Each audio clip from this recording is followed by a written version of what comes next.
Tunaweza keti sote pakata bendi. Your Excellency Mama Rachel Ruto, First Lady of the Republic of Kenya, Your Excellency Canon Dr. Mama Aida Odinga, spouse to the former Prime Minister Raila Amolo Odinga, and Wangombe Principal Secretary, State Department for Gender and Affirmative Action, the Governor of Homa Bay and the Chairperson of ODM Party, Her Excellency Gladys Atieno Nyasuna Wanga, and other governors present, spouses to various governors present, members of Parliament led by the area Member of Parliament Peter Kaluma, the women reps present, all senators present, Honorable Lady Justice Hannah Okwengu, Judge of Appeal, Court of Appeal, Finland Ambassador and Co-Chair of the Development Partners Gender Group, His Excellency Peter Katapiola, Women Country Representative Ms. Antonia Gabala, eminent women, distinguished guests, ladies and gentlemen. Your Excellency, I have a quote from former First Lady of the United States of America, Michelle Obama, that there is no limit to what women can accomplish. And indeed, I know that is what we believe in. So today being such a big day, Your Excellency, allow me to invite on stage a woman or a female artist. Her name is Tabi Odanga, together with her band. Come on stage. They will be performing Ahero Yesu Kende, a song that is loved across this region and across the nation. Wale wengine wote tafadhali tuweze kutulia. The official program has started. Tabi Odanga. Ahero Yesu Kende, elegimana. Ahero Yesu Kende, Ahero Yesu Kende, elegimana. Ahero Yesu Kende. Ninampenda Yesu pekee, Yesu maisha yangu. Ahero Yesu Kende, joturu ahero Yesu Kende, elegimana. Ahero Yesu Kende, enechunya. Ahero Yesu Kende, elegimana. Ahero Yesu Kende, enechunya. Ahero Yesu Kende, elegimana.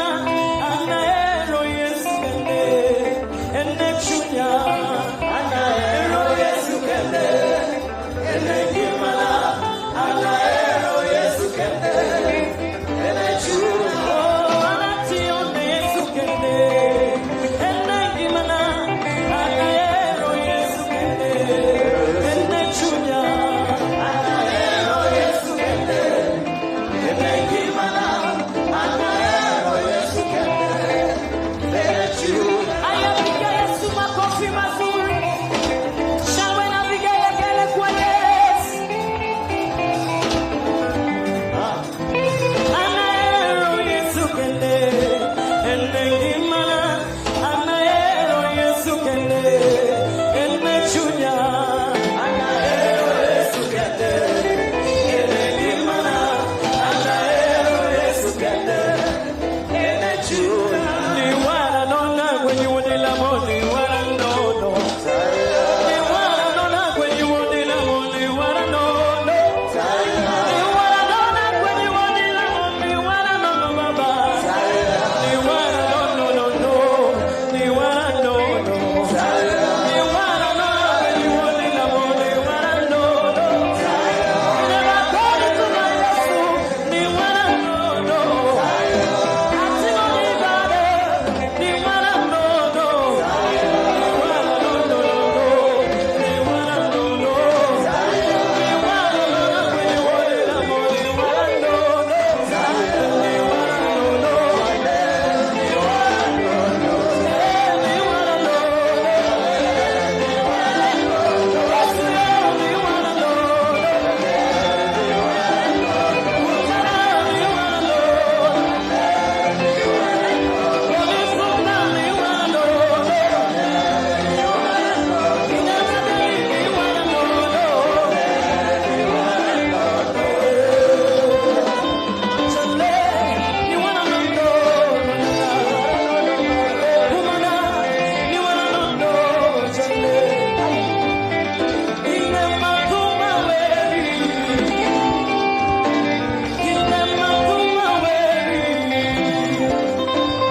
Asanteni sana. Ni Tabi Odanga na bendi yake na wimbo mkali sana.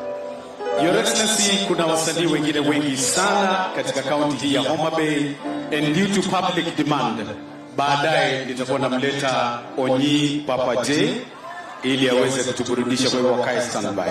Ila kwa sasa, Your Excellency, naomba kwa heshima nimwalike PS wetu Ann Wangombe ili aweze kutupa welcoming remarks, na kisha baada ya hapo tuweze kuendelea. Karibu sana Madam PS. Tumpigie makofi anapokuja.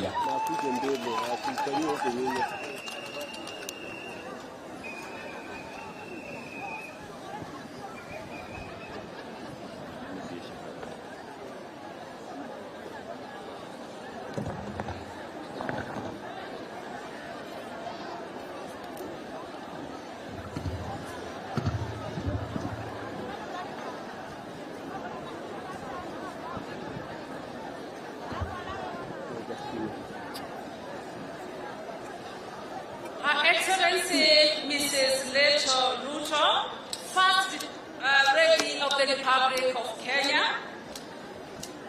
Her Excellency Mama Aida Odinga, Her Excellency Gladys Wanga, Governor Homa Bay County, and our host, Honorable Lady Justice Hannah Ukweku, Judge Court of Appeal, His Excellency Ambassador of FINRAD to Kenya, and our co-chair of the Gender Sector Working Group, Ambassador Tapiola, Ms. Antonia Gabala, UN Women Representative, Honorable Members of Parliament and the political leaders present, eminent women present, distinguished women leaders present, members of the media, ladies and gentlemen, good morning and a happy International Women's Day.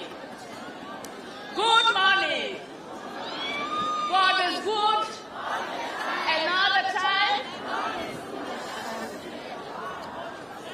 May I take this opportunity to welcome you all to the International Women's Day celebrations 2025.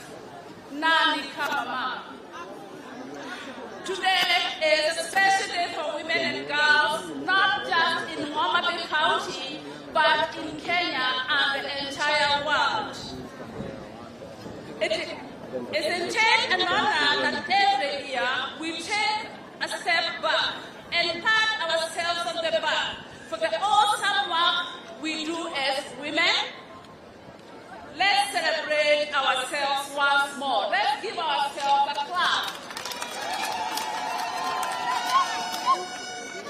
Your Excellencies, ladies and gentlemen, today is a very special day.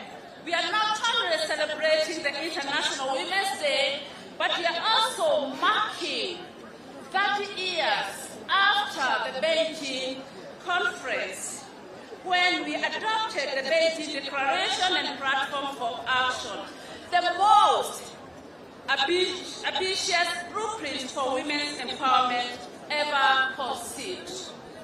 Your Excellency, ladies and gentlemen, as we celebrate ourselves today, let's take some time and check how far we have come as women.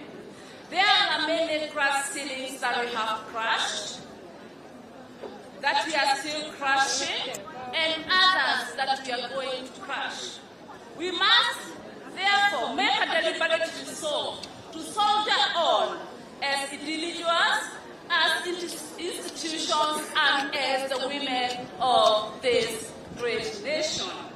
Your Excellency, ladies and gentlemen, today would not have been as colorful as this had it not been for the collective effort by a number of us here that I feel I should mention. Your Excellency, the First Lady, thank you so much for honoring our invitation to grace this auspicious occasion. Your unwavering commitment and passion to see a better tomorrow for the women and girls in Kenya across various spectrums is unmatched. Thank you so much. Thank you so much, Your Excellency Mama Aida Odinga, for gracing this occasion. It would have been the same without you. We have seen you in many fronts championing the welfare of women and girls, and for that reason we truly honor you. The Homa Bay County government, our host under the leadership of the gracious Governor, Her Excellency Gladys Wanga, thank you so much for allowing us to celebrate Kenyan women and commemorate that years after Beijing as we enjoy the Victoria breeze in your beautiful county. Your support in terms of resources and technical expertise availed to us is deeply appreciated. Thank you so much. The National International Women's Day Planning Committee, coordinated by my secretariat, put in a lot of time and effort to ensure we celebrate the women of Kenya today and in this fashion. I know a number of partners represented here were members of that committee as well, and I just want to say a big thank you. I'm saying thank you to UN Women, Oxfam Kenya, World Food Program, Jasili Consortium, Tetra Tech Kenya, Mennonite Economic Development Associates, Collaborative Center for Gender and Development, Church of Jesus Christ of Latter-day Saints, Kenya Red Cross Society, Child Disability Services Kenya, Global Justice Group, Kenya Girl Guides Association, National Government Affirmative Action Fund, Women Enterprise Fund, Kelly, Plan International, the National Land Commission, and Center for the Study of Adolescents. Thank you very much. Your Excellency, ladies and gentlemen, as we commemorate this day, we celebrate the remarkable achievements and contributions of women and girls, and those who support their cause across the globe. It is a day to recognize their resilience, strength, and unwavering determination in the face of adversity. Against overcoming barriers faced by our women and girls, we can attest to the incredible milestones that we have achieved, characterized by good political will that we experience in our country, for which we give credit to His Excellency the President of the Republic of Kenya, Dr. William Ruto, and the enabling policy and legal frameworks, key among them the Constitution of Kenya 2010. We also want to appreciate Honorable Karuma because he has been our he for she and a great supporter. Your Excellency, ladies and gentlemen, let me conclude by reiterating that as we mark this day under the theme Accelerate Action for All Women and Girls, Rights, Equality, Empowerment, let us remember to tap into the incredible God-given potential that is in our women and girls in order to achieve collective development in our nation. I thank you all, and once again, Happy International Women's Day. Your Excellency, allow me to welcome on stage one of the women who was at the forefront of the march to Beijing in 1995, Mrs. Priscilla Nagulai, to make a few remarks on behalf of all the eminent women of Kenya that have fought the fight for women's rights.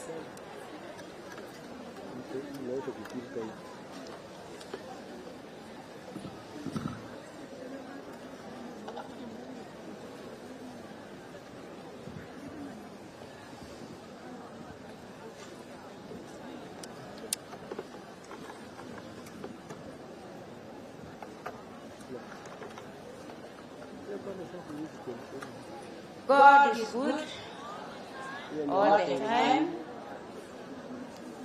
and what He does it well, and I am a living testimony. Your Excellency, our First Lady, Mama Rachel, our Excellency, the Governor that we admire so much as a woman, that is, Your Excellency, Mama Odinga, sorry, I was looking at her. Your Excellency, Mama Aida Odinga, I can also call you Mama Taifa. Wewe ni mama yetu. Si ni mama yetu. So, I beg to speak in, let me observe all other protocol. I was only given 5 minutes. Ningependa kuzungumza kwa Kiswahili, ili kina mama wasikie maneno ambayo nitazungumzia. Kwa majina naitwa Priscilla Naisolana Ngurai, nimetoka Kajiado County, na shughuli yangu mimi ni mwalimu, lakini ninashughulikia mtoto msichana. I run a rescue center for girls where I rescue them and keep them, and then I give them an education up to whatever level God allows me. Pia ninafanya na wakina mama kuwainua ili wajue haki zao na wapiganie haki za watoto wao. Ni kweli nilienda Beijing 1995 kupitia kwa shirika la FAWE ili nikazungumzie juu ya watoto wetu. Na nilifurahi kwenda na kukutana na kina mama kutoka mataifa mengi sana na kujua kwamba mama ana shida kila mahali. Sio sisi tu, lakini ni kwa kila taifa unakuta kuna kina mama wana shida. Lakini nikiangalia hiyo miaka 30 ambayo imepita, nikizungumzia Kenya, najua kuna kazi imefanyika. Na inafanyika kupitia kwa kina mama kama hawa unaona hapa. Na ningependa kuwashukuru sana kwa kazi ambayo mnafanya bila kuogopa. Zamani nilikuwa ninaogopa, lakini Mungu aliniwezesha na bado ananiwezesha. Asante sana kina mama wa Homa Bay. Aore.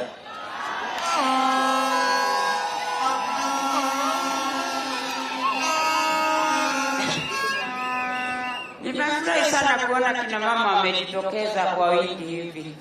Mama hongera, it is your work. It is your work.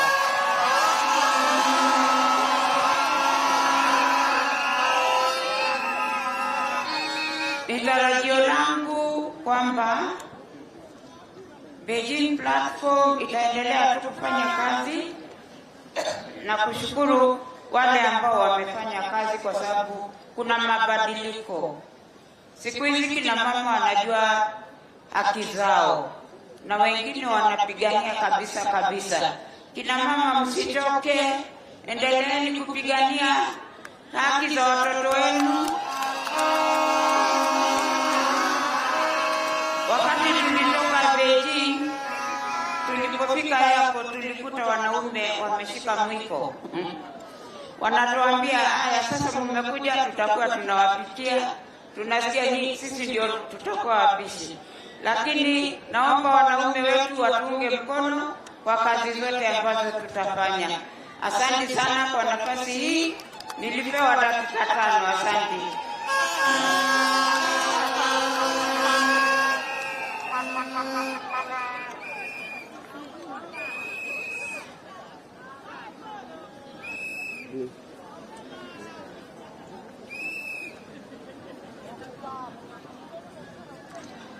Your Excellency, today we are honored to have these eminent women, and for sure you are our number one, Your Excellency.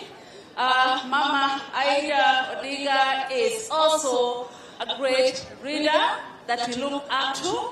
We have Professor Maria Nzomo. Where are you?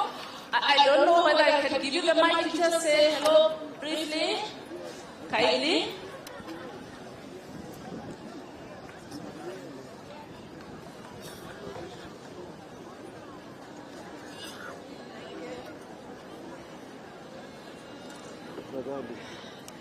Hamjamoni. Sisikii kusema na sauti, hamjamoni. Na akina mama hamjambo. Na akina baba wale wako hapa. Niliona wengi na hakuna mtu anasema chochote. And since I have just been told to greet this very distinguished audience, let me first start by recognizing the most eminent women among us who continue to inspire us to continue in this struggle for women's rights. I want to start by our gracious First Lady of this Republic, Mama Rachel. Thank you for being here. Her Excellency, my good friend, I'm here these days to the Canon, so I have to say Canon, Dr. Aida Odinga. She was my schoolmate, so she doesn't mind. Yes, we were interested in school. I'm singing.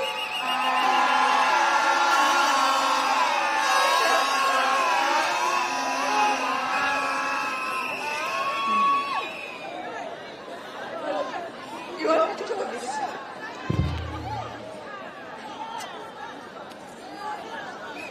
All right, I was standing.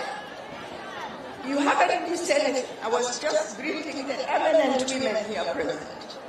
And I had just finished with the second one, which is already on here, Aida Odinga. You know her very well.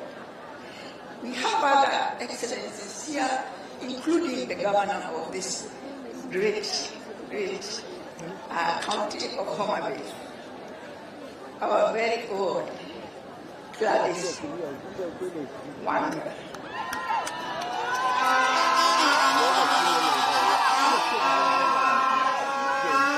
Thank you very much for hosting us. We do appreciate it. And of course, the Principal Secretary is standing over there of the department, the State Department of Gender and Affirmative Action. And many other women present here, many eminent women. I greet you all. This is a great day, and you allow me, Madam P.S., to say just a few things.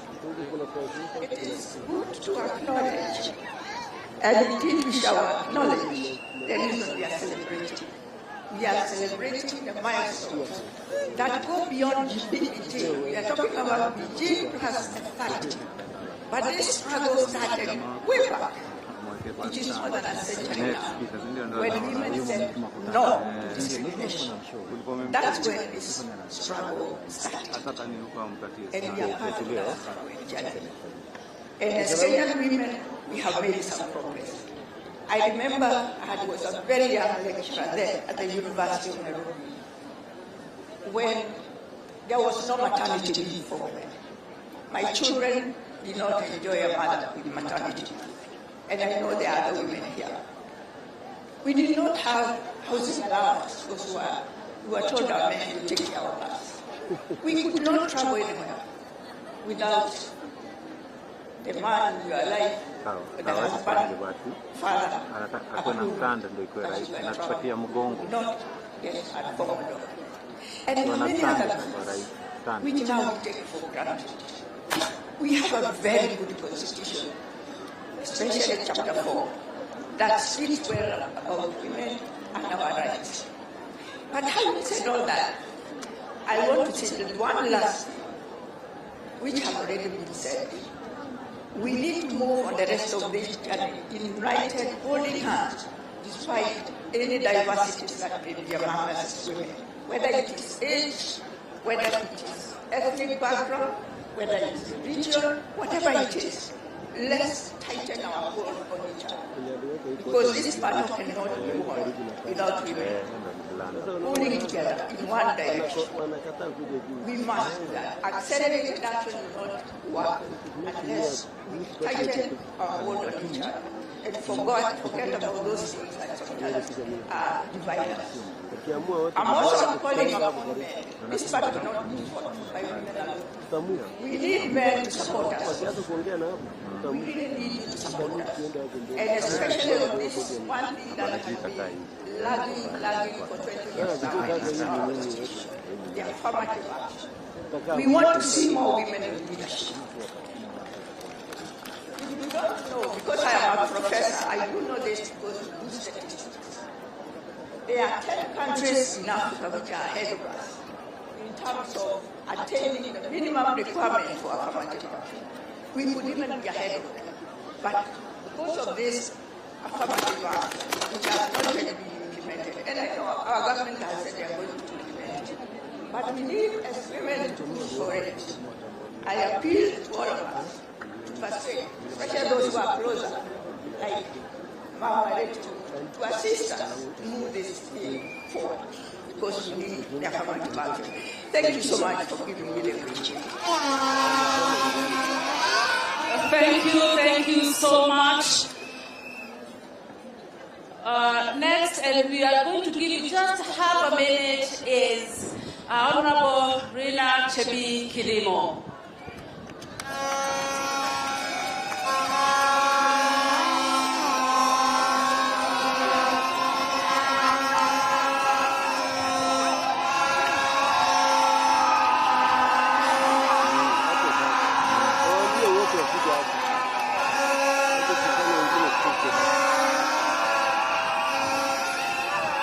Thank you very much. Our guest of honor, Mama Rachel Ruto.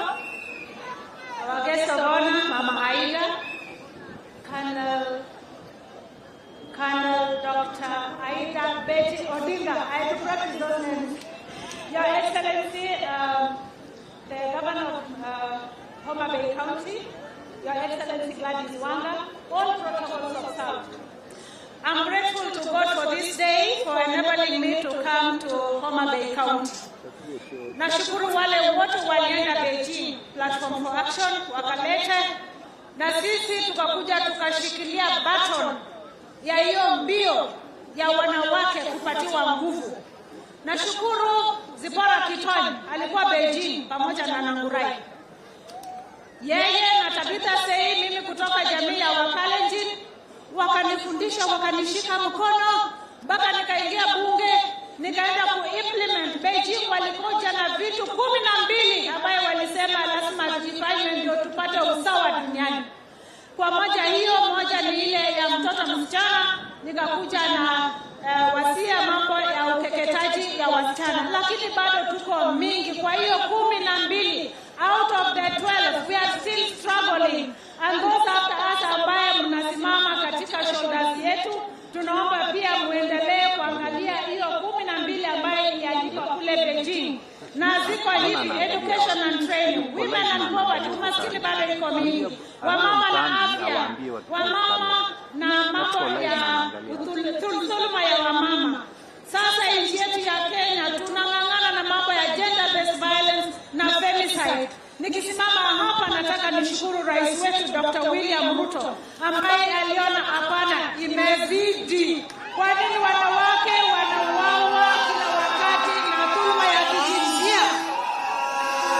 Akaanza technical working group ambaye mwenyekiti ni Dr. Nancy Barasa, mimi nikiwa mmoja wao pale, na tunatarajia tukipata hiyo ripoti, wanaume tafadhali mshikane mkono na rais wetu kuhakikisha ya kwamba dhuluma ya kijinsia, mauaji, kitu wanaita kwa Kiingereza femicide, imezidi. Mshikane na rais wetu kukomesha hayo yote. Nataka nimalizie, ziko mingi lakini kuna moja hapa ambaye ninaomba wamama wetu hapa, women and armed conflict. Pengine kwa Kenya hatuna vita na mataifa zingine, lakini katika North Rift kuna kitu inaitwa cattle rustling.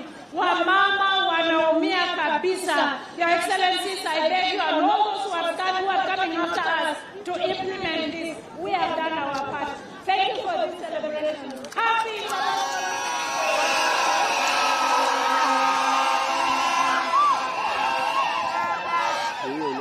last but not least, we have Madam Lehab, maendeleo ya wanawake. We are giving you half a minute. Watu address.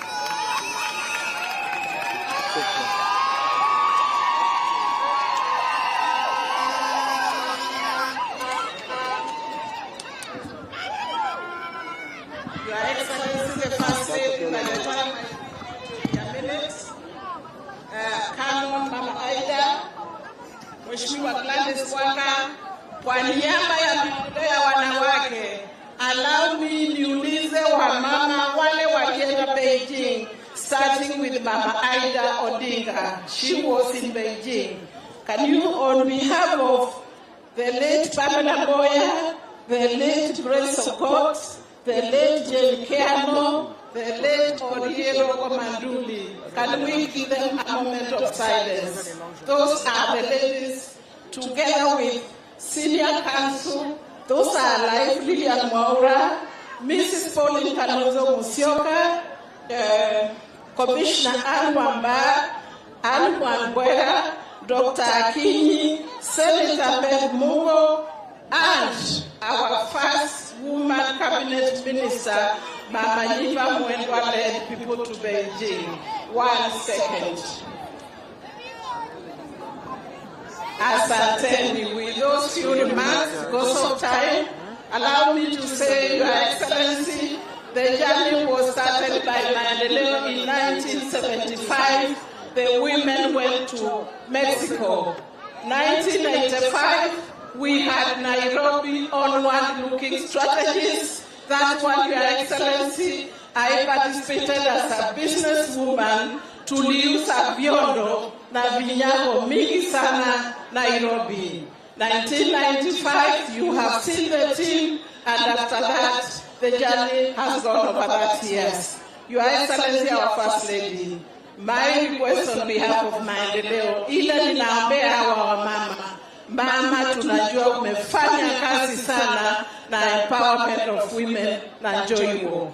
Tunakuomba Mama First Lady, poverty imepiga wamama sana. Tusaidie, tushike mkono, ndio tufanye hima tangi ya maji na tufanye kazi ya kutoa umaskini.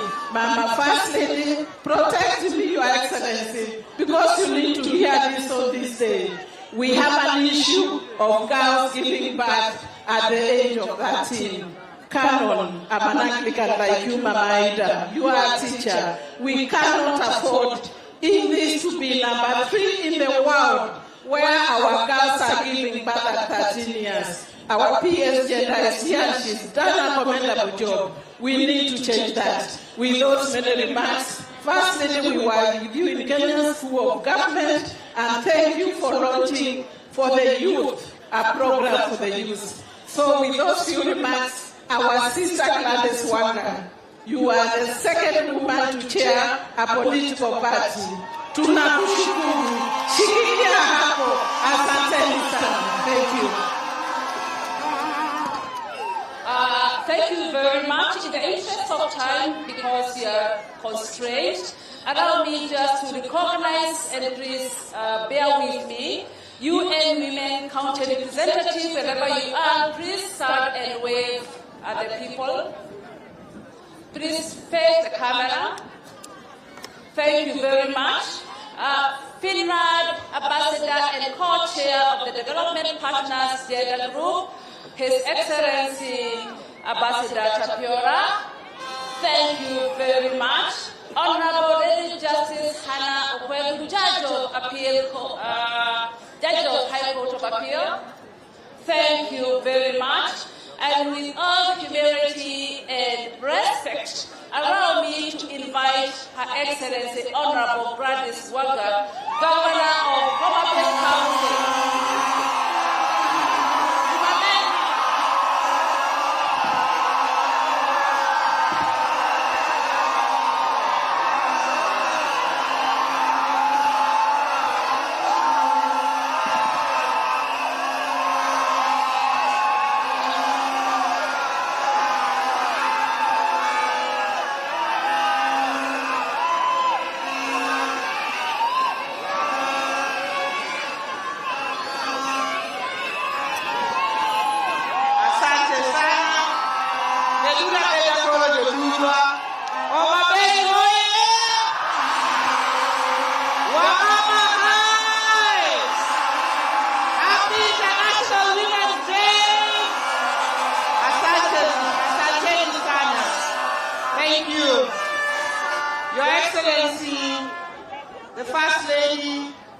of the Republic of Kenya, Mama Rachel Ruto, Your Excellency, Canon Dr. Ida Betty Odinga, Min Ping,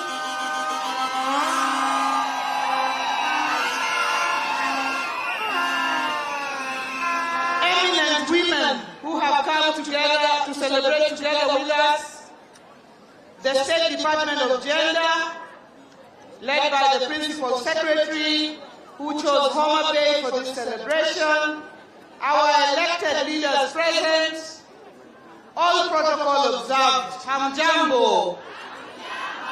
God is good, and all the time.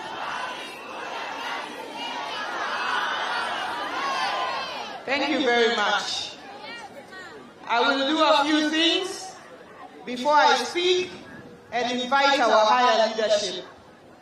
Madam Pierce, I was sitting next to the Finland ambassador together with our UN Women Country representative, and I want to ask you to just excuse me because nimeona wakiwa na notes hapo na wameandika vitu mingi kwa hizo notes. Tangu tukae hapo wamekuwa wakiandika notes.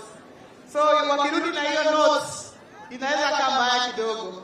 So I want to request your indulgence, Your Excellency First Lady, if we could give the UN country representative just a minute or two to make her remarks, and then the ambassador of Finland also just a minute or two to make their remarks, and then I will proceed, and we will really save time.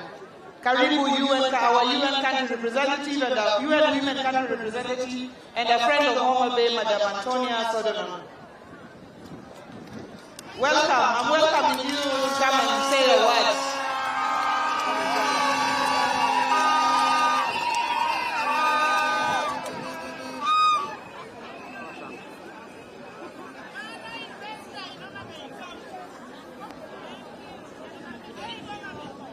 Good morning.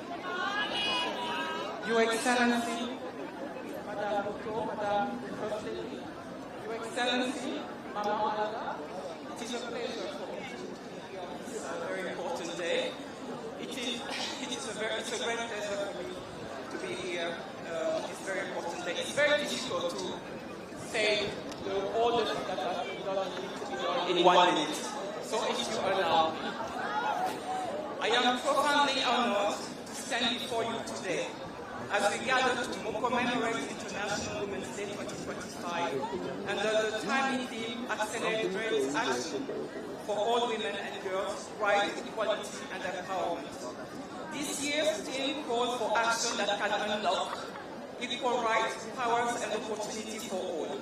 Central to this vision, ladies and gentlemen, is empowering the next generation, the youth, particularly our young women and adolescent girls as catalysts for lasting change. Allow me to start by thanking the government of Kenya for its unwavering support to the gender equality and women empowerment agenda in this country. This is evident in several ways, including government commitment in driving the two-thirds gender role agenda, the national care policy, now with the Cabinet for consideration, national women economic empowerment policy, the Women's Charter, and recently the established task force to address gender-based violence. Ladies and gentlemen, Kenya is one of those countries that have achieved enormously in terms of the normative framework. Despite a progressive constitution that promotes gender equality and women's empowerment in Kenya, gender inequality remains a key issue of concern. It is deeply rooted in negative social norms, entrenched patriarchal value and gender stereotype.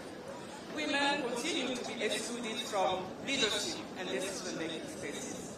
Women are still vulnerable to sexual and gender-based violence, including femicide, but they still suffer from female genital mutilation, child marriage, and other harmful practices.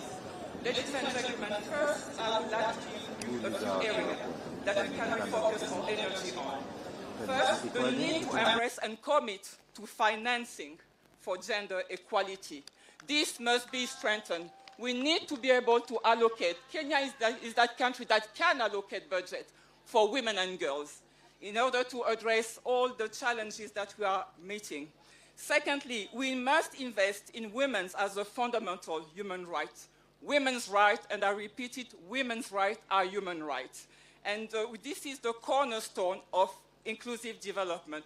A woman and a girl can boost for the economy of this country. The third point is we must accelerate girls' participation in new technology, education, the jobs of the future. And if we are not doing that, we are marginalizing a good portion of the community. So in closing, I would like to reiterate the support of the United Nations, the resident coordinator, Mr. Stephen Jackson, that couldn't make it today, and all the sister agencies that are backing me up on this. I thank you, and happy International Women's Day to all the women, but also to all the men that love and support women every day.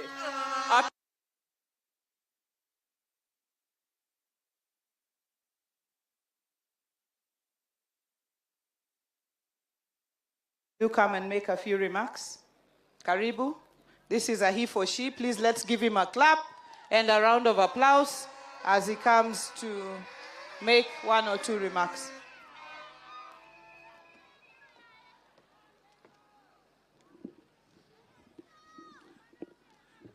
Okay. Thank you. Thank you.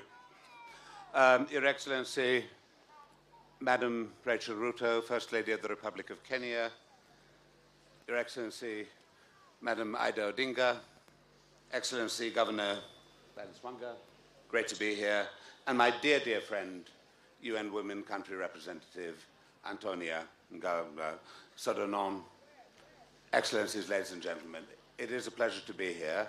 And yes, I suppose I am the person who's then supposed to speak on behalf of all of those, as Antonia said, men who love and support women. So I suppose that's my role here. Now, as the chair of the Development Partners Gender Group, I'm really delighted to be here. And I'm delighted to be here also as the Finnish ambassador. For us, for Finland, empowering women and girls is at the heart of our foreign policy, but it's at the heart of our own domestic policy. We were once a poor country up in the north, and we realized very early that a society cannot work with 50% participation. It makes political sense, it makes economical sense for women and men to work together and build societies. Then, therefore, gender equality is really a key issue for us to be able to build a better world. Now, women's leadership and inclusion advance sustainable peace. It advances stability. It helps preventing wars and conflicts, and oh, there are so many of them at this moment. Women should have a seat at every decision-making table and be part of all stages of peace processes. And here again, I want to take the example of my own country. We were the first country in the world in 1907 which accepted and legislated universal suffrage, equal possibilities to vote and stand as candidates for both women and men. So these are decisions for peace, stability, for economies. But that means that we need to make it possible for women to have a better life. Let me start by underlining the importance of sexual and reproductive health as a precondition for the realization of all other rights of women and their economic empowerment. We're worried. The world is going backwards. We are seeing strong anti-gender and anti-rights movements. We have to stop, think what is happening. It is 50 years since the 8th of March was declared by the UN General Assembly as International Women's Day. We've gone far, but I don't think we've gone far enough. There is a lot to do. We also mark, as we had noted, the 30th anniversary of the Beijing Declaration and Platform for Action, and the 69th session of the Commission on the Status of Women this month in New York will focus on reviewing and appraising Beijing Plus 30. Now, Excellencies, ladies and gentlemen, Kenya has made significant strides in advancing gender equality and the rights of women and girls. One example is women in leadership. There's something very much in common between our countries in that we have had very powerful women also in the security sector, as ministers of defense, as national security advisors. Here we are in a county led by a formidable governor. Madam Gladys Wanga, thank you for hosting us here today. She is, and the collaboration among the G7 of female governors is really admirable and important. But much remains to be done. The 2/3 gender principle is still far from being fulfilled. And we need to fulfill it really with substance. But we also see other challenges. Gender-based violence, something which we have been fighting against. It persists. Femicide numbers are up. We saw how people peacefully went to demonstrate on the streets on the 10th of December against femicide. This phenomenon needs to stop, and we need to work to make it stop. And here I would really like to commend the efforts of His Excellency the President in establishing the, there's a bit windy here, the Technical Working Group on GBV, including femicide. This task force has important work to do, and I think we have, importantly, to think of how do we really engage society. Now, we've been working bilaterally. We've been working multilaterally. We're the second largest core donor to UN Women. But let me also conclude by one thing. We often hear that culture dictates something else than what we may be preaching about. Cultures evolve, but it is important to take traditional leaders on board. The fight against female genital mutilation is something which we really need to focus on. And I was very glad to see that the Sabaot elders in Mount Elgon they made a declaration last year against FGM and child marriage. This is the kind of work we need. We need community elders, religious leaders, others to say stop where there are harmful practices. With this, happy Women's Day. Asanteni sana.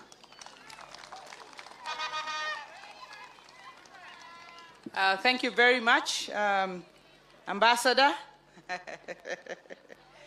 Let me recognize the MCAs who are present here, members of county assemblies, from Homa Bay and from everywhere else. Please wave wherever you are. And I want to make a special recognition of the member of the county assembly for this area, who is also the deputy majority leader in the county assembly of Homa Bay, Madam Mono Florita. She is the one who takes care of this town. She is a woman elected MCA. Makofi kwake tafadhali. Asante sana. I wanted to make that special recognition. She's also an Ogande girl, Mama. So Ogande girls are powerful girls. We had requested to be given even just one term at Ogande so that we can also become Ogande girls. At this juncture, I'd like to welcome up on stage. Let me recognize the National Government Administration. Tafadhali, our county commissioner and your team. Tafadhali tu msimame, our DCCs, our chiefs, our security team. This is the team that makes sure this is done and well done. Asanteni sana, Bwana Moses Leland, our county commissioner for Homa Bay County. Let me welcome upstage our MP for Homa Bay Town Constituency.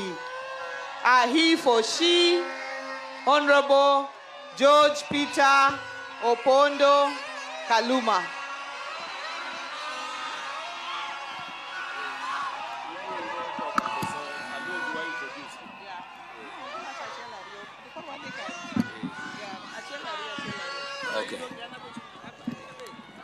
Okay.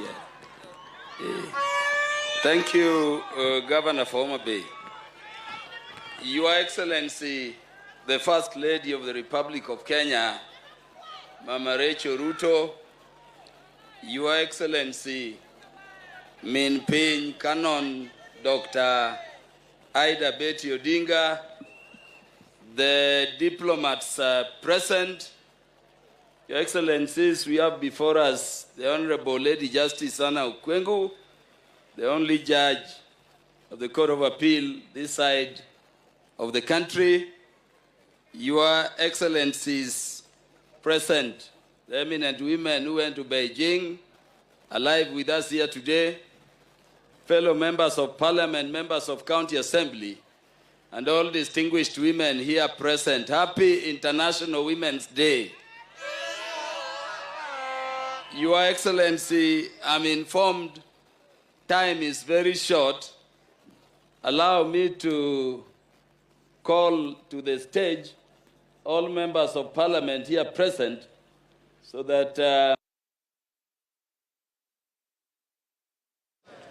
to the national gathering herein. And Your Excellency, as they come,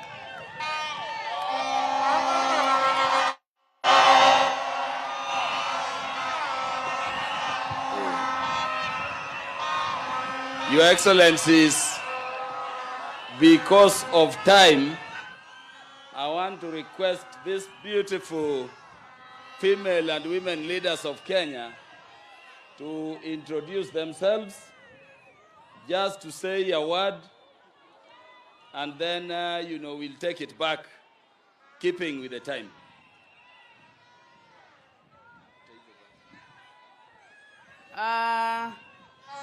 Happy International Women's Day. Wamama oye! Wamama oye! Thank you very much. My name is Eve Obara, and I'm the Member of Parliament for Kabondo, Kasipul constituency. Kaluma, allow me to recognize our two gracious ladies, the guest of honor, and our Mama Ping, Mama Aida Odinga, and of course, Her Excellency Gladys Wanga. Let me first and foremost thank Mama Gladys Wanga for always being that gracious host. Mama Gladys Wanga, we have been made proud by your recognition of the women of this country, not just Homa Bay County alone, and the recognition of your ability to collaborate with your leaders in this county. The case in point is the members of Parliament, the members of the County Assembly, in the manner in which you have been able to engage with us. Finally, because of this very important day, let me recognize that we have been on a journey. And you have seen the women who have been on this journey, who have passed on the baton to us from 1995 when we started talking about human rights and women's rights. Gimati moreka jodala wa kawuono wa paro ni mine oseka okang manade kodok kuom tich mamine timo gikombe magibede mar leadership. Okwawach wajumbe kende, okwawach governor kende, wawacho ni chakre piny kwang'iyo chive be wantie gi mine. Koro wang'iyo ni onego bed ni wan gi at least atamalo 30. Kochopo kuonde mar county commissioners ma waneno ka gi police be mine nitie. Mine mobed elected MCS be wantie. Kochopo malo MPs Homa Bay County anyalo wacho gi mor to gi nyilo ni want to one 50-50% a political representation. Manyiso ni women ma Homa Bay utimo maber to gi chuo umiyo mine obet e kombe magintiere gi eki. Okadwa kao sa mang'eny. Anago manero kamano ni min Mama First Lady kuom biro. Kendago erokamano Mama Aida always standing with the women of Kenya. Mogik, Mama Gladys Wanga, of course, we don't even have to say. The leadership mobiro kate, Erokamano uru, mad Nyasaye telnu, wamama oe. Erokamano uru.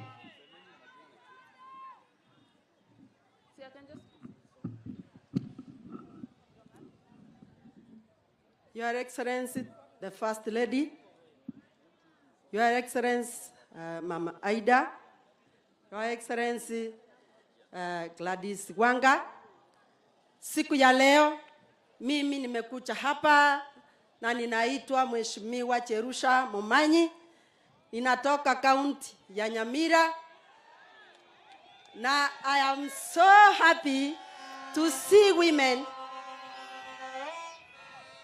The women from this region have gone into history. They are so strong that each and every other time that we want to benchmark, we always think of coming to Homa Bay, because you have very strong women who have built this nation. To Mama Rachel and Mama Aida, we want to thank you for taking care of great men of this nation who have got Kenya at heart. And we want to send you and talk to your beloved husbands who are our leaders. Tell them that the women of Kenya are so happy of what they are doing. When there is no peace in our country, people who suffer are women. So what we have seen, what is taking place in our country, women of Kenya, I want to ask you, wherever you are, pray for it and support it. For any woman who has come here, I want you to say that we are unbreakable. Everybody say, yes, as women, we will make sure that our country, Kenya, moves forward. Happy International Women's Day to all of you. And from Kisii and Nyamira, as women, we have said this time round, women are going to go to the footsteps of the Homa Bay women and other women who have set the stages in this country. Thank you. May God bless you.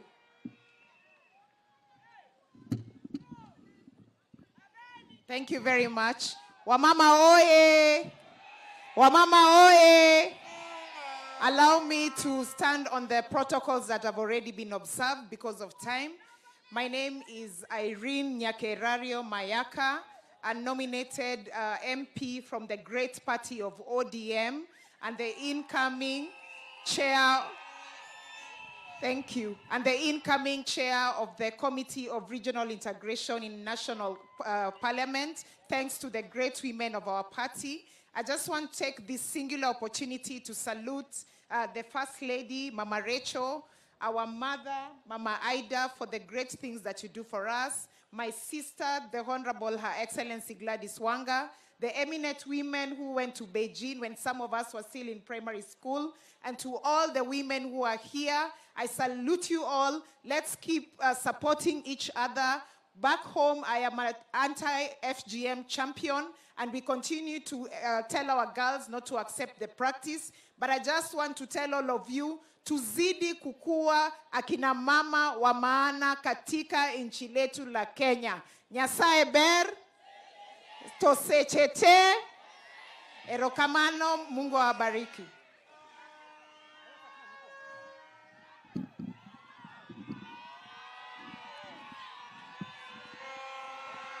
Asante sana kina mama. To our First Lady, Mama Rachel Ruto, and the First Lady of my heart, Mama Dr. Colonel Betty Odinga. Thank you so much, our kind women, for coming here today to celebrate with us. I know most of us who are young, and we are learning more about Beijing every day. But I can promise our women who are already in heaven and those who are still on this earth that me as Fatuma Full Network, I will carry Beijing to my kitchen today. Since I wasn't there physically, I'm physically present in my kitchen as a Beijing woman. And I want to wish all the women happy International Women's Day. And I want to wish His Excellency, Dr. the President William Ruto of Kenya, Happy International Women's Day. Not forgetting the Baba of the nation, Raila Amolo Odinga, the Prime Minister. Happy International Women's Day.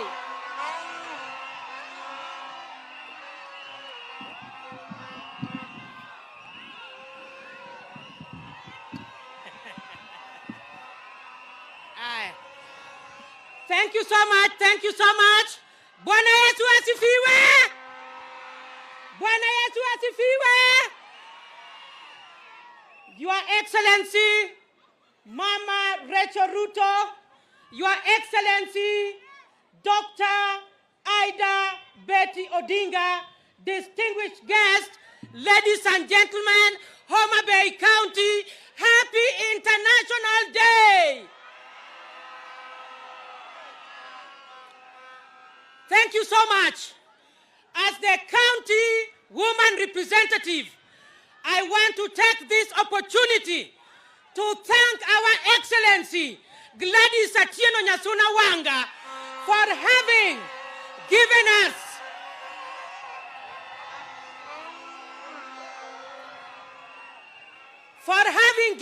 a befitting host of International Women's Day.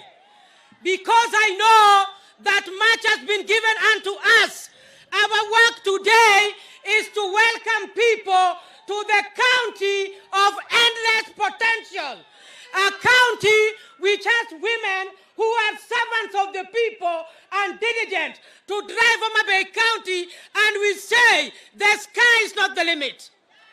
Your Excellencies, I want to request this. I know that women has a real journey. On behalf of the 47 county MPs, we are pleading, when you talk to Honorable Dr. William Ruto, 1 billion will be factored in the budget. The supplementary cut of 500 million will be brought back. Mama Dr. Ida Betty Odinga, with your networks, it will be okay. Adwa wogi mine untie. One gitabu. Sama wabet kato waparo kaka uronyango biro chiemo. Sama wabet kato wane mamuch kawa. Sama wadhiyo siptato wane muguchwara mawa. Sama nyiwa imako to wane mawa wijolit. Omiyo kaka ambassadors no wacho. Pesa nyaka bedio fuk mine. Mine nyaka loki. Mine nyaka migi mwijore. Gimang'eny mawacho go oromu e nying Ruoth Yesu.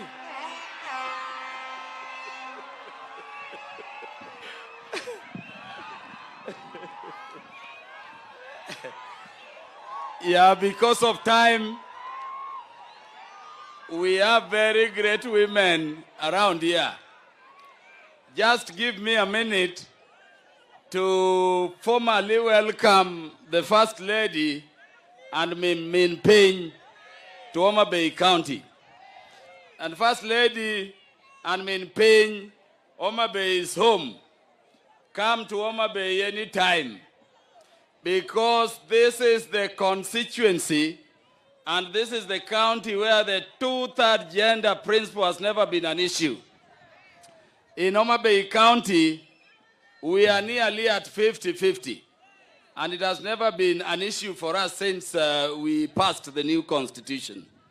But Min Ping, we salute you for the good work you are doing in the area of education. Our First Lady, we salute you for the good work you are doing around women's economic empowerment. And we celebrate the two excellencies here present today for the good work they are doing to bring up women. Let me end by thanking the national government for choosing Homa Bay to host this particular event because of the reasons I've given, but more so because of the governor we currently have. Homa Bay County has the first female governor west of Kenya. And Min Ping and First Lady, we don't celebrate Governor Wanga just for the sake of it. But we are celebrating Governor Wanga because of the good work she's doing in representing women leadership. And we want to urge other women leaders across the country to work as hard as Governor Wanga has been doing. I'm one person who deeply believes that we are going to move the number of our governors up from the 7 that they are today, not downwards to 6, but to 16, as we had also said on this ground before. With those many words, welcome to Homa Bay. Have a good time. And really, for us who are here for she, let us welcome back our governor to now take the programs from there. Thank you very much.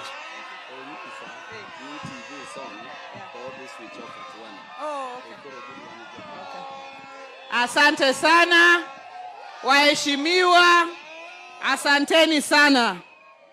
CCs ambao wako hapa, tafadhali msimame mpunge mkono.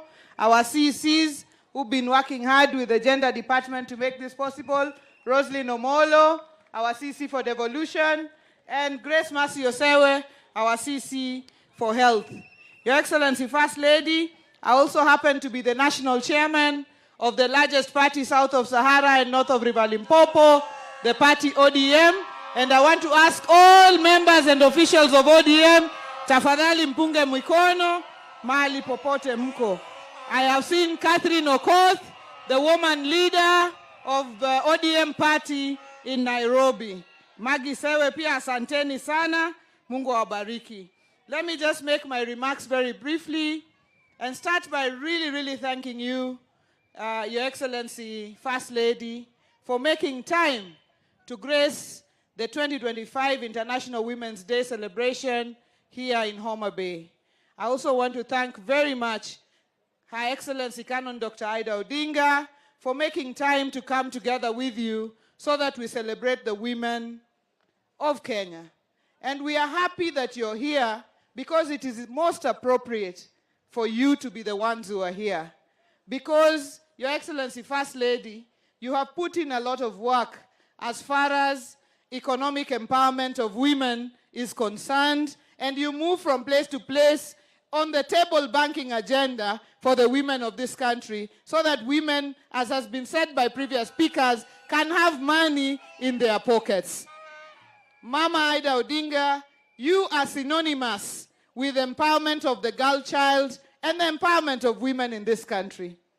People like myself who can today stand here as governor of Homa Bay is because you have held my hand. You have held the hands of many women, particularly in our party, for them to reach positions of leadership. Kwa sababu wakati uchaguzi unakuja, kina mama hawana mahali ya kushikilia.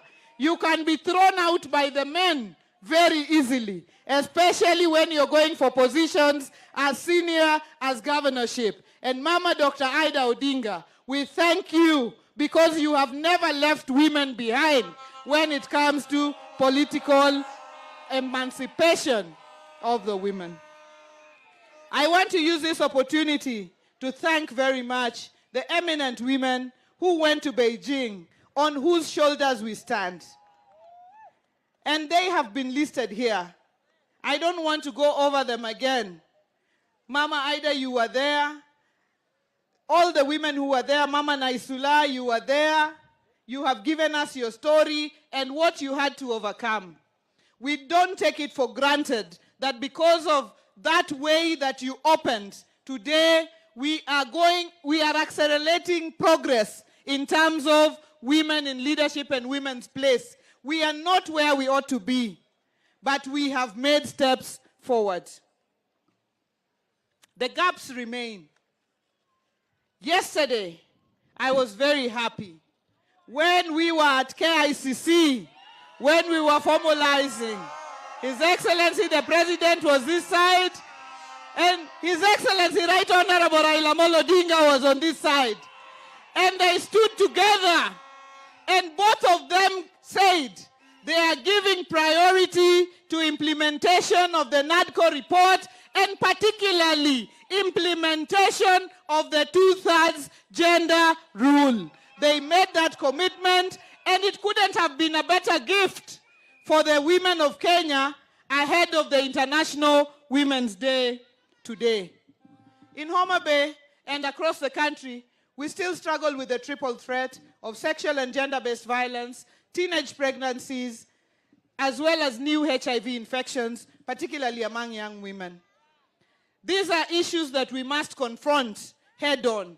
As a county government, we continue to push, but we are looking at effort from across the board to help in pushing this agenda. As a region, as women of the lake, we have come together under the banner of Siganyinam. Siganyinam means women of the lake coming together under the patronage of Mama Dr. Aida Odinga to push forward how we can mitigate the issue of the triple threat. If every day in every hospital you have a child giving birth to a child, then we will have a generation of lost women. We must deal with this issue, not tomorrow, but today. We have already said the underlying issue is economic empowerment of our women. Women must have money in their pockets. If you have money in your pocket, even the mzee is very happy with you. Koso? Tokisi koni wono chienge we anango? Apat koso kapat? Koduogo godhiambo gimoro onge mesa. Nino kiwe gimoro. Igwe sianda di koso gwe. Toki loso chae maler makori mosa iwera werma. Newa ye, woi maduong jatelo ni luongo wa. Newa ye. Iyudi kinyiero kamano. Bentie wach mora madhi marach. Era ng'eny koso ok ng'eny. Peso bende ofugu koso kik bedi. On the area of education, we must continue to support, just like our boys, our girls, to go through their education. And as Homa Bay, we run a mentorship program called now the Governor's Mentorship Camp, which brings together all our girls and all our boys for them to be mentored. And this month, I'm happy that Madam Antonia and many guests will be here on March 28th for our Governor's Mentorship Camp that will be at Ratanga Girls. In conclusion, I'd like to say that Homa Bay is blessed this year. We are blessed because we are today the hosts of the national celebrations for the International Women's Day. Come 1st of June, Sunday 1st of June, Homa Bay will be the host of Madaraka Day here at the Raila Odinga Stadium in Homa Bay. Come the 12th to 16th to 15th of August, all governors in Kenya, all senators in Kenya, all MCAs in Kenya, all CCs in Kenya, the President of the Republic of Kenya, the Baba of Kenya, kila mtu hapa Kenya will be back in Homa Bay for the 2025 Devolution Conference. Kwa hivyo, mwaka huu ni mwaka wa kina mama na ni mwaka wa Homa Bay. Finally, lazima niongee kidogo kuhusu mambo ya jana, ama namna gani? Kwa sababu mimi ndio mwenyekiti ya chama kikuu. Lazima niseme kidogo. Awachi kozo kikawachi. Sisi tulikuwa tumemwambia baba kama kiongozi wetu kwamba baba, wewe ndio kiongozi wetu, na ukisema tuende left tutafanya nini? Na ukisema tuende right tutafanya nini? Na ukisema tufaya tunafanya nini? Na jana baba alitupea mwelekeo. Akasema ya kwamba tuingie katika ile broad based arrangement na tupatiane support kwa serikali ya Daktari William Samoei Arap Ruto.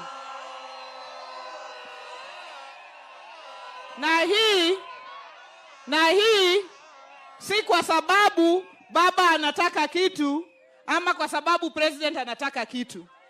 Ni kwa sababu Kenya ni yetu sisi sote. Na jukumu ya kuunganisha Kenya ni yetu sisi sote. Kwa hivyo sisi tunaunga mkono juhudi ya baba na president waunganishe Kenya, walete Kenya pamoja, Wakenya wote wawe ndani na hakuna Mkenya hata mmoja awachwe nyuma. Ama namna gani? Kina mama nataka niwaulize, wangapi wanaunga mkono baba na president wetu washikane, waunganishe Kenya na Kenya isonge mbele pamoja? I have seen those saying that this is betrayal in the city. Wacha niwaambie, na wacha niwaulize, how can unity be betrayal? How can equity be betrayal? How can bringing Kenyans together be betrayal? How can addressing the youth issues, youth unemployment issues be betrayal? How can inclusivity be betrayal? Sisi wacha tushike njia moja, tuunganishe Kenya na tusonge mbele. Ama namna gani jameni? Koro in Kiswahili madumo gote, makobe Kiswahili majoa mabei, ni wacho nokia Kiswahili. Kine? Sasa, nataka nichukue fursa hii. Na DJ tafadhali usilale kwa kazi. DJ wapimi kabisa, wapimi kendo wangi. Nataka kuchukua fursa hii nimwalike Minping, Mother of the Earth, Her Excellency Canon Dr.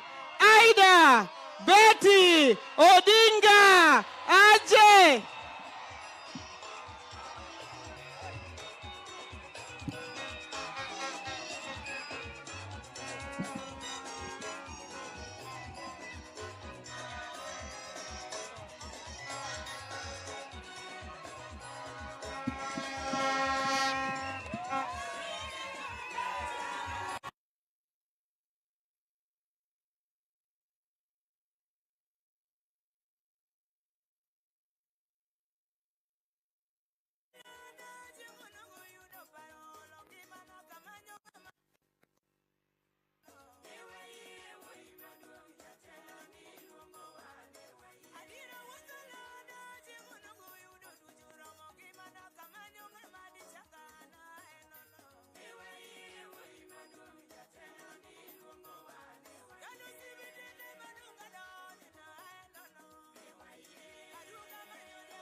Kamano.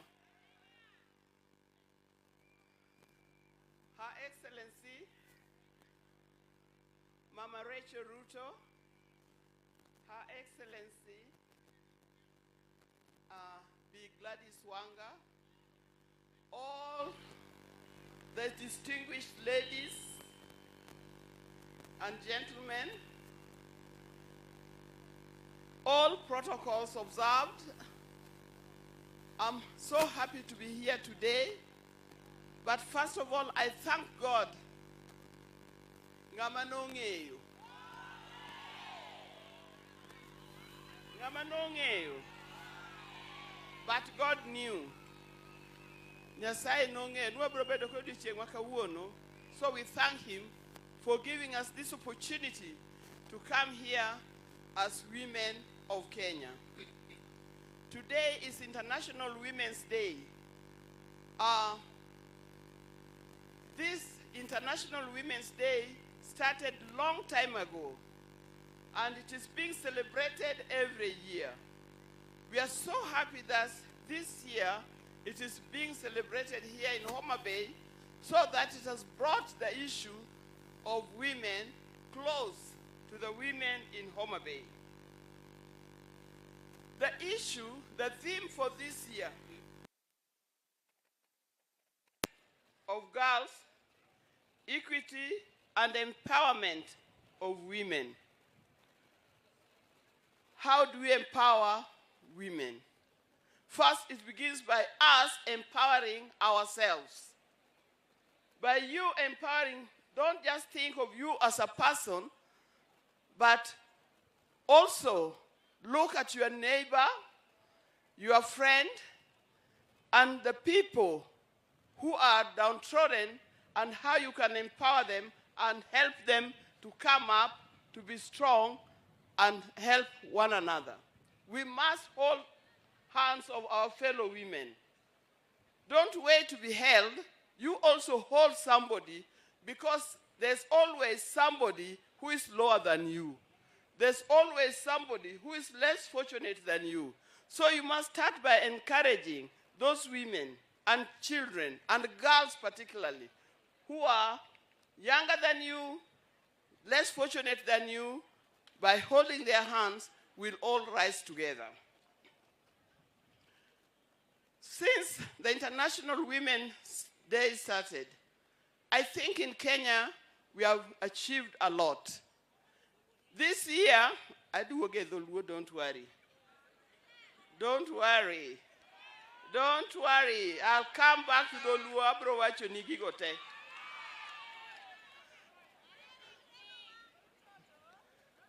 Tangu, since International Women started, this year it coincides with Beijing meeting, what we call Beijing Platform for Action.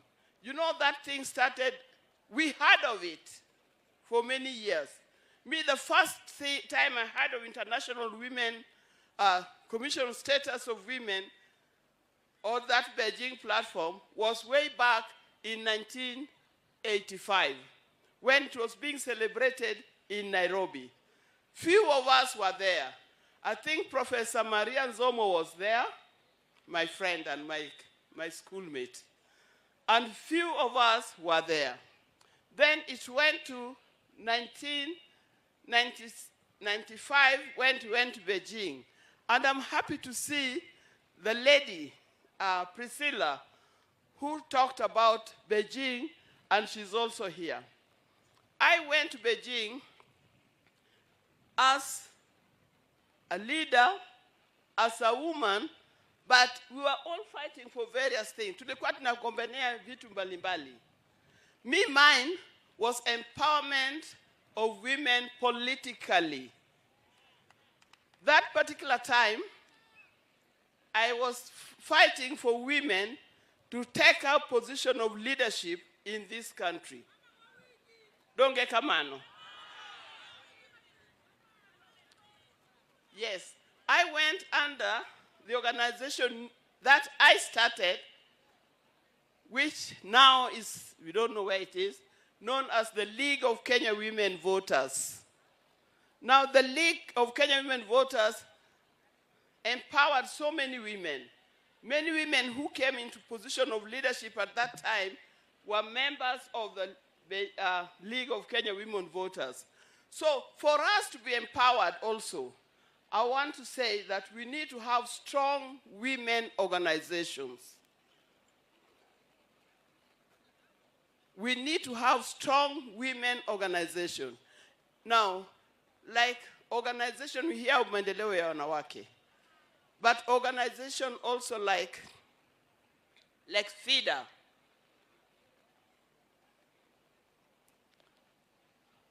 And many others. We don't hear of them anymore. But all these organizations, wacha niseme kidogo kwa Kiswahili alafu niseme kwa Dholuo. Nimesikia wakisema wanataka kusikia nikiongea kwa Dholuo kidogo. Kitu muhimu kwa sisi wakina mama ni kusaidia wakina mama wengine na kusaidia watoto, hasa watoto wetu wasichana, ili wapate kuwa na nguvu, kusoma vizuri, na tuache mambo ya ile tunaita early pregnancies, kwa sababu mtoto mdogo, nimeshaona watoto 13 years wanapata watoto. Unakuta mtoto amezaa mtoto. Ukimwona akitembea kwa njia, unafikiri anabeba ndugu yake mdogo au dada yake mdogo, kumbe ni wake. Sisi kama wakina mama, tusaidie sana. Tujaribu sana, tuwafunze, tuwaonyeshe hiyo tabia iachane naye. Na saa zingine unakuta hawa wasichana wadogo wanazaa na wazee. Hata si vijana wa rika yao, wanazaa na wazee.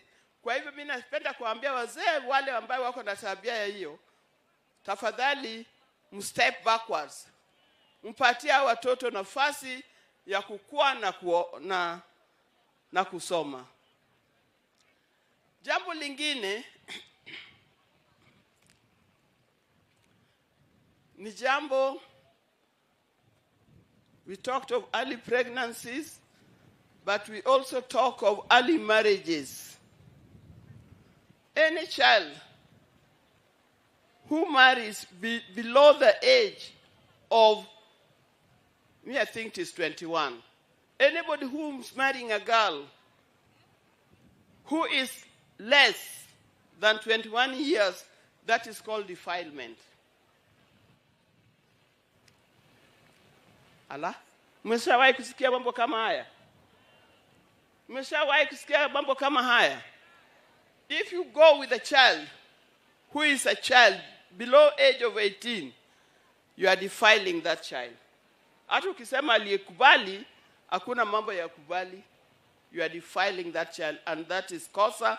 And here, once again, I'd like to encourage the FIDA to take up the role and help these girls to grow and become great people that we want them to be. Kora wache batin gi Dholuo.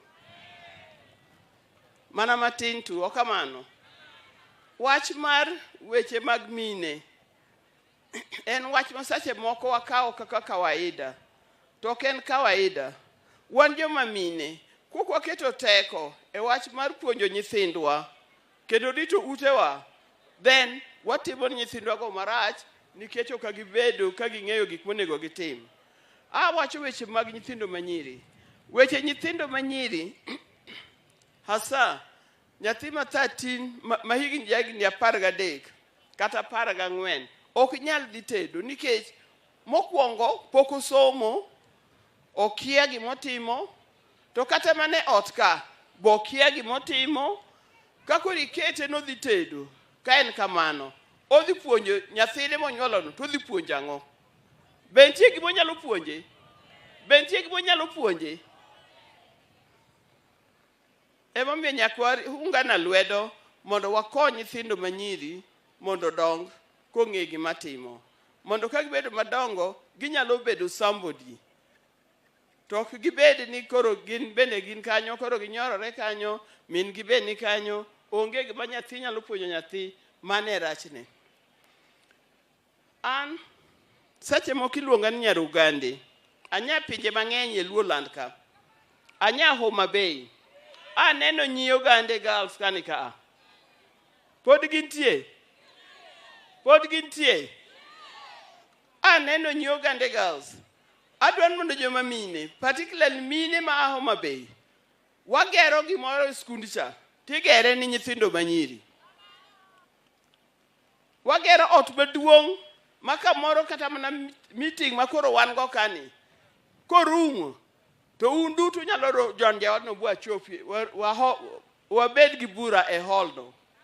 Omiyo kiwinjo ni wabiro Homa Bay. Wabiro Ogande. Ka intie Homa Bay County. Bia Ogande kucha warom kucha. Okamano.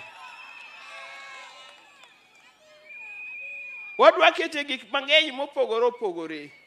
Wadwa kete computers, a library. Wadwa nochop ndalo moko maka ji somo. Kaka ndalo moko minche nitie ndalo mag COVID cha. Nyithindo nok som, nok dhi school. Tiwacho ni nyithindo somo e sim. Nikode mi nyathi sim mondo som go. Twadwa nwager gimoro kacha ma in future, ok sim, to nyithindo japuonj nyalo bet kamoro achiel to puonjo nyithindo e Kenya mangima through television. To mano nyalo timore, twadwa mondo kuog timore e pinywa ka kendo mana Homa Bay ka. Okamano. Ang'eni kawuono awacho mana matin.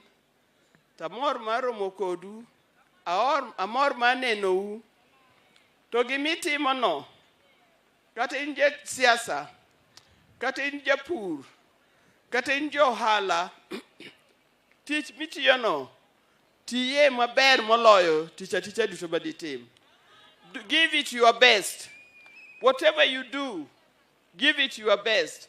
And God in heaven will see and will bring us, will uplift us, so that in future we don't see women kakaje mokoma downgraded. Okwan jok mayot.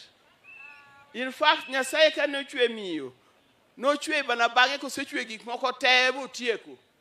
Tai to paro ni mondo chwe miyo donge. Donge nochwe maber. Dongo chwe maber.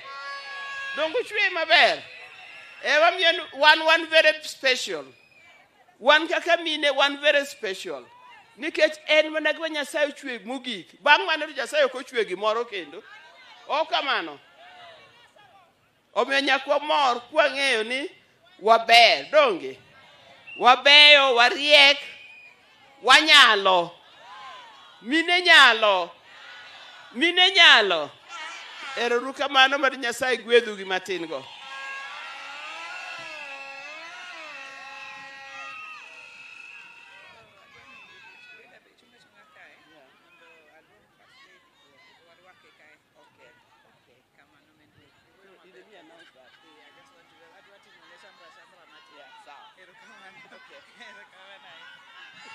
Aya, ere makofi ya mama Canon Dr. Aida Betty Odinga.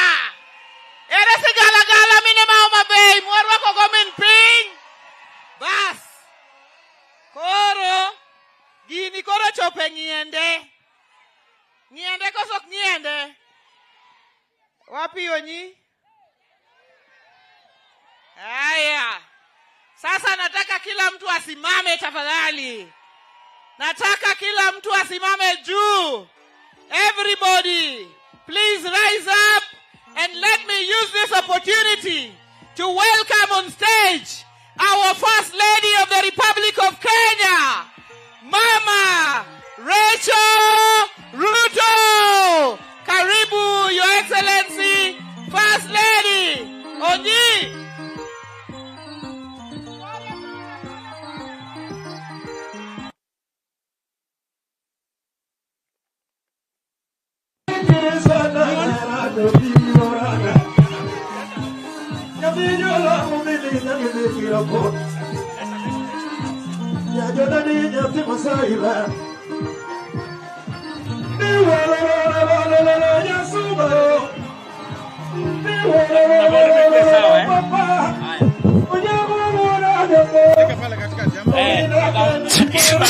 Hapa chini.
Thank you.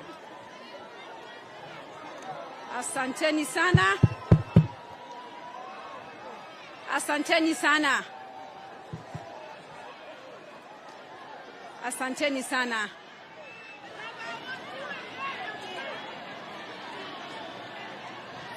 Your Excellency, Canon Dr. Mama Aida Odinga, Honorable Gladys Wanga, Governor Homa Bay County,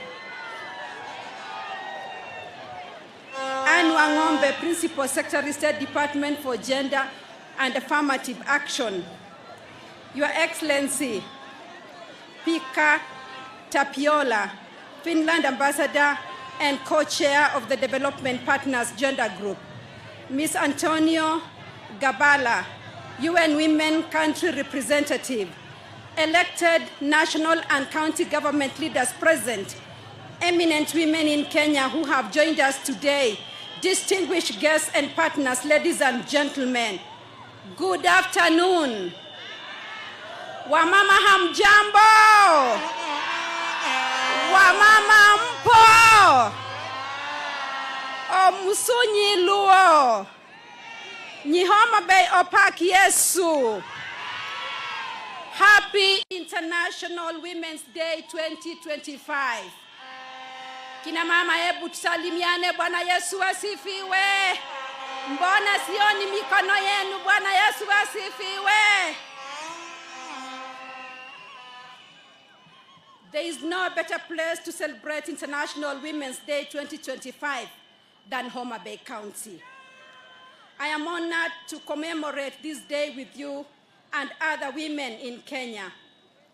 Please, give the woman next to you a high five and wish her a happy International Women's Day.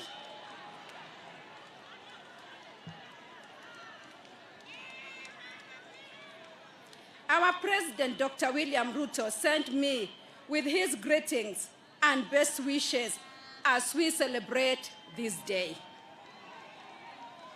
Congratulations to Governor Gladys Wanga on making history as the first female governor in the Western and Nyanza regions.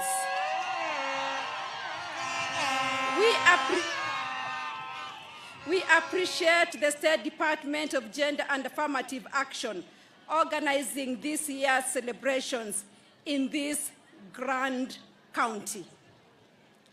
As we reflect on the journey towards gender equity, we must honor the women who have played a significant role in advancing the political space for women in Kenya. We celebrate Professor Maria Nzomo, Mrs. Priscilla Nagurai, and Honorable Lina Chebikilimo, who have joined us today. They helped set the pace for the increased participation of women in leadership that we see today. Our gathering today in Homa Bay County is a show of our collective commitment to the empowerment of women in Kenya and the pursuit of gender equity. The Kenya Kwanza administration is fully committed to ensuring that every woman in Kenya feels appreciated, wanted, and protected in our country. Let us also acknowledge the remarkable women who attended the 4th World Conference on Women in Beijing in 1995, an event that set the foundation for gender equality worldwide. We have some of the eminent women here with us today, and their voices helped shape policies that continue to uplift women to this day. Ladies and gentlemen, as we celebrate this day, let us recognize the strides made in advancing women's rights and opportunities. The government has taken deliberate steps to ensure women are included in leadership, entrepreneurship, and economic development. Some of the key programs we have implemented include the Women Enterprise Fund continues empowering women with affordable credit and business training with an increased budget of up to Kenya shillings 13 billion. The Hustler Fund has provided financial support to thousands of women-led businesses across Kenya, allowing them to grow their businesses and create employment. The maternal benefits package, previously known as Linda Mama, is now bigger and better under the Social Health Authority. Women are assured of access to maternal health services across the country, including antenatal care, delivery, and postnatal care. Access to government procurement opportunities allows women-owned businesses to supply goods and services to government institutions. We have seen counties like Kwale, under the leadership of Governor Fatuma Achani, strategically train women to apply for tenders. Kenya has made significant investments in technical and vocational education and training, which equips young men and women with employable skills. We specifically urge all parents to ensure their children apply for these courses. The cost of food in Kenya has reduced as a result of government support towards production. In 1 year, our nation has significantly reduced sugar and maize imports and instead put the money that would have been spent on imports in the pockets of our farmers. I want to assure every woman in Kenya that our president is committed to fulfilling his promises to women in the bottom-up economic transformation agenda, including economic inclusion, better participation in decision-making, and protection from any possible harm. Ladies and gentlemen, we urge every woman in Kenya to rise and take their rightful position in the development of our nation. Women are great leaders, entrepreneurs, professionals, mothers, and the best friends this country could ever ask for. Let us follow our matriarchs who made great strides even in days when it was not as easy as it is now. We must raise our voices and contribute actively to shaping the Kenya we want for ourselves and future generations. This year, let us be intentional about uplifting one another and championing the success of our fellow women. God willing, I will rally women leaders in our nation to work with fellow women of Kenya, visiting different counties to support initiatives spearheaded by women leaders. We will celebrate and support those bringing significant change to our communities. As the women of Kenya, we are the heart of this nation's nutrition. A malnourished nation cannot grow. I urge all women to join me in the Feed One End Hunger initiative to support sustainable school feeding programs across the country. I call upon every woman to establish a kitchen and fruit garden to boost household food security. Growing our food is an act of empowerment and self-sufficiency. A mother's greatest joy begins at the dining table, knowing her children are well-fed and healthy. This is the 30th year after the Beijing Declaration and Platform for Action. As we launch the Beijing Plus 30 Kenya Countries Report 2025 today, we are proud of Kenya's strides in promoting women's rights, addressing gender-based violence, and enhancing women's economic empowerment. The information provided in the report builds on the 2019 Kenya's Beijing Plus 25 report and takes stock of progress made in the last 5 years, from 2020 to 2024. As I conclude, our role as women is not limited to our homes and workplaces, but extends to supporting and praying for our leaders. Let us pray for wisdom and guidance for our president and all leaders at every level as they plan and implement progress and programs to uplift our nation. My sisters, today we celebrate you. May this be the year when we see the best of the women of Kenya. May we rise higher, dream bigger, and achieve more together. Happy International Women's Day 2025. Erokamano, Nyasaye egweu. God bless you. Asanteni sana. We love you. God bless you.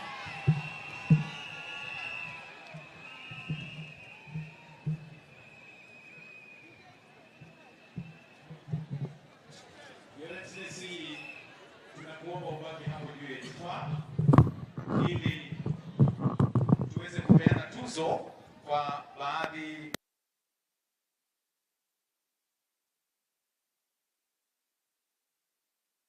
The first award in the category of individual awards, we may take our seats kindly. We may take our seats. The first award is Economic and Financial Inclusion for Women and Girls. And that award goes to someone because in recognition of our efforts in advancing economic and financial inclusion for women and girls through Aviana Eco Arts, which transforms environmental waste into marketable arts and crafts while equipping communities with handicraft and business skills. Her enterprises creates income opportunities and promotes sustainability by integrating climate action into economic empowerment. Ladies and gentlemen, introducing Vivian Awor Oluoch. Wapi makofi kwake. Asante sana. The second one, in recognition of her leadership in advocating for, or rather against FGM and gender-based violence while championing girls' education, ladies and gentlemen, Mercy Wanjiru Jiriri. Makofi kwake tafadhali.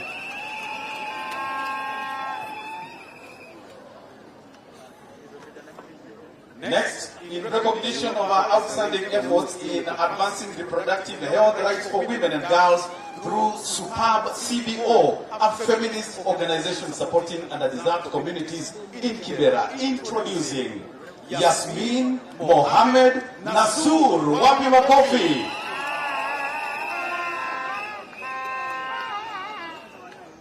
Next, in recognition of our efforts in promoting access to justice for women and girls by providing gender-based responsive legal aid, prioritizing cases of gender-based violence, early marriage, and women's violations, ladies and gentlemen, Nyokabi Gari. Makofi kwake.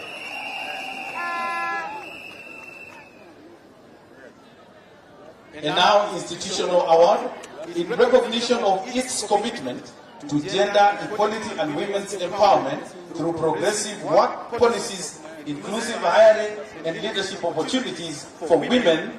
The winner is Kisii County Government. Wapi makofi kwao.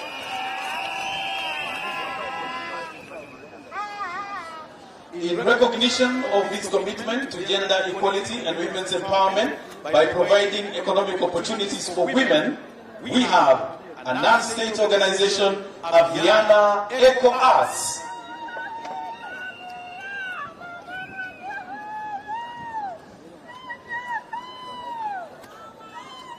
And now, Your Excellency, to the special category.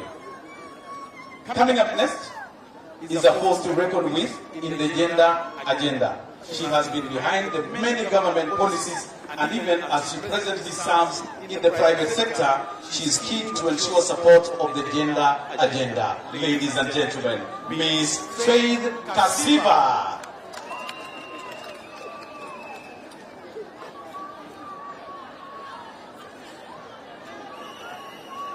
Next,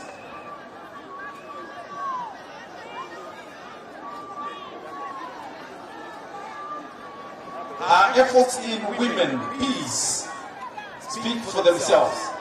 Jackie's relentless efforts are so immense, and her support for the gender agenda is admirable. Introducing Jackie Bogo. Tumpatie makofi tafadhali.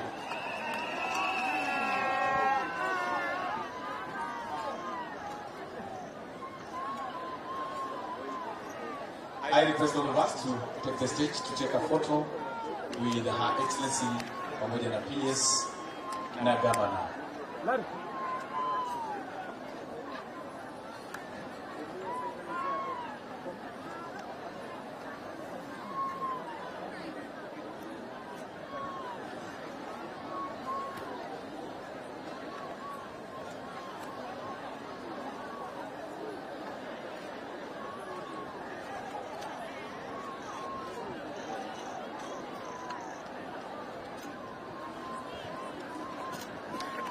Thank you so much. You may retreat. Let's have Her Excellency remain, Her Excellency the Governor, the PS, and let me request that Canon Dr. Mama Aida Odinga comes on stage kindly, joins them. We want to launch the Beijing report. It's here with us. Let's have it, please. Bring us the dummy. The dummy, please. We'll face this side, kindly. Naomba tuangalie upande huu. Tuangalie upande huu wa kamera.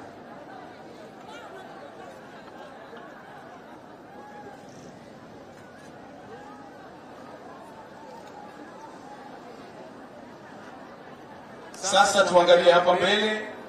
Mama Rachel Ruto atakwenda kukata utepe, ishara kwamba ripoti hii ya Beijing itakuwa imezinduliwa rasmi.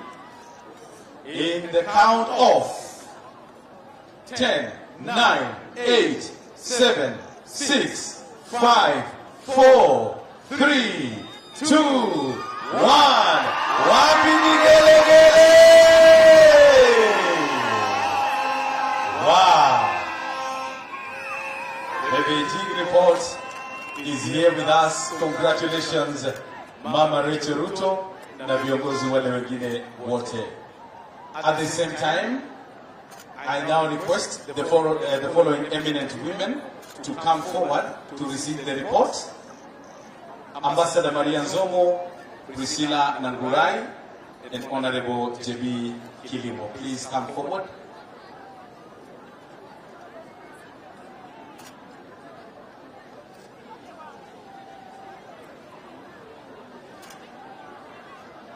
Also hao ambao wako kwenye stage waweze kupata.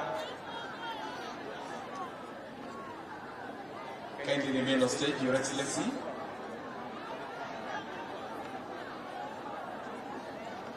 Everyone needs that report. We are going to have a moment of photos.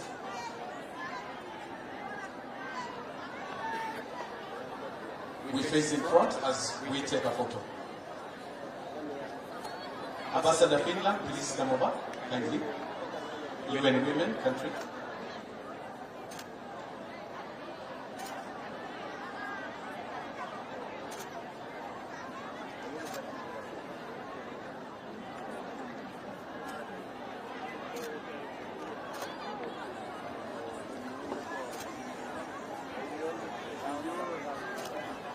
Tuweze kuonyesha hivyo vitabu. That's all the books. As they face forward, they face in front. Tuwapigie makofi, makofi, makofi, makofi, makofi, makofi. Pongezi. Pongezi sana. Hello. Hello. While still there, Your Excellency, I now request that you hand over some gifts to the three eminent women, beginning with Ambassador Maria Zomo. We can take the books now. Please step forward. Kindly step forward. Step forward. Sorry. Maria Zomo anapokezwa zawadi na Mama Rachel Ruto. Tumpigie makofi. Asante sana. Next is Priscilla Nangurai. Receive your gift from Her Excellency. She was among the first women who went to Beijing.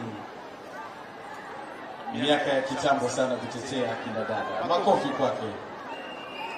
And finally, Honorable JB Kilimo.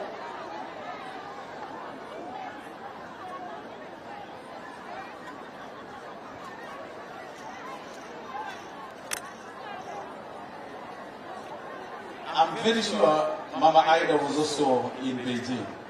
And therefore, we need one extra gift that we can give to Mama Ida. Bring it very fast so that she also feels recognized. And that will be the final gift as we come to a close.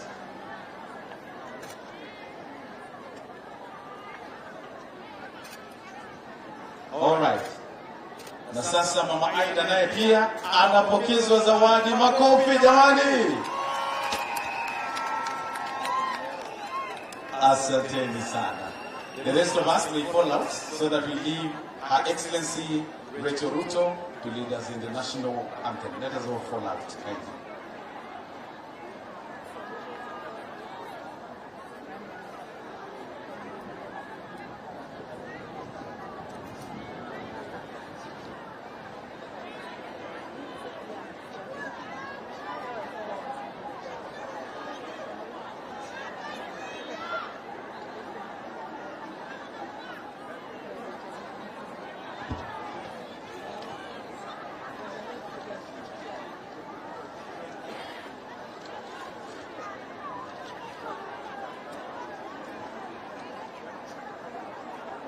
Basi tunamwalika mwanadada Eileen Florence Akinyi on stage in recognition of her dedication to promoting the dignity and rights of vulnerable girls through initiatives like Lead with Dignity.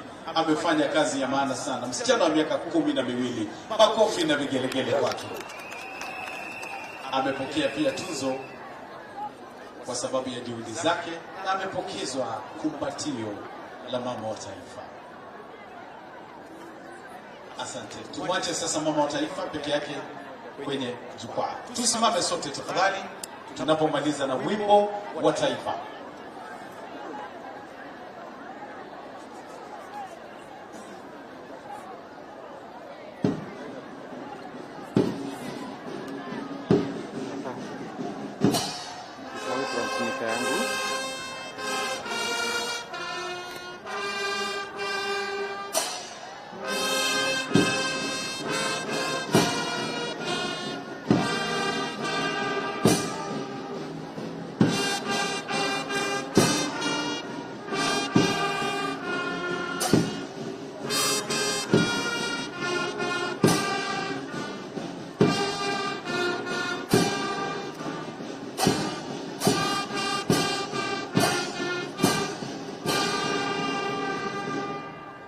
Asanteni sana. Tunaweza kumpisha mama wa taifa pamoja na Canon Dr. Aida Odinga na gavana na ujumbe wao waweze kuondoka.